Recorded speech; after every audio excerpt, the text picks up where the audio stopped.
Well, it's Percy P, aka the Midlands Shatter.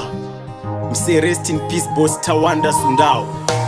So me say akuzi kuti handitembe munhu asi handingazoziva futi zvofungwa nemunhu. Rega nditaure zvineka unhu panopera timbo chino ndisanzindatuka vanhu.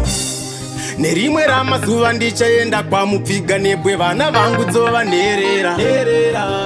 Panogona kuzoshaya mutarisi saka samatenga nematerera. Ini ndoda kusiya ndaita hero mulife mevana vangu. Kunzi baba vaive kamba vachifara vana vangu. Ndoda vasare vachitsapanya legacy. Kutsapanya legacy kushanda kuti vazvidyire legacy. Handidi vasare vachidemba vachindifunga vararira mvura nemangai. Ngavandisuwe kuti handipo vachidya mari dzangu vari kuholidi kuchupai.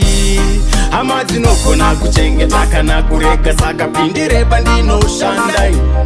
Panodeuka ziya rangu zvimauti kulaye vana vasare nezvakawanda. Handidi kuzonzi baba mbwende ndafuratira vana hembe dzangova madhende.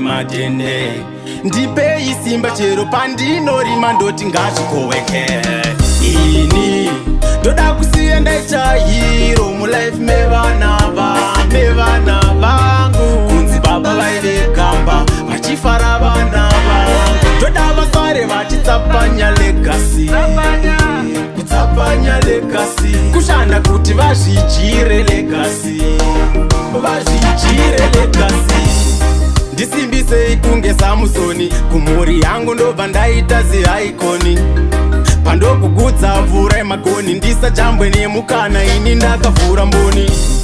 Ndingauraya vana nenzara kuvapa gejo ndoti rimai patara. Zuva rekufa ramakatara ngarisvike nhaka yavo kare ndatogadzira.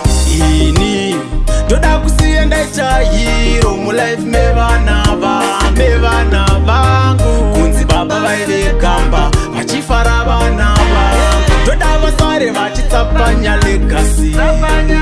Kutsapanya legacy kushanda kuti vazvidyire legacy. Handidi vasare vachidemba vachindifunga vararira mvura nemangai.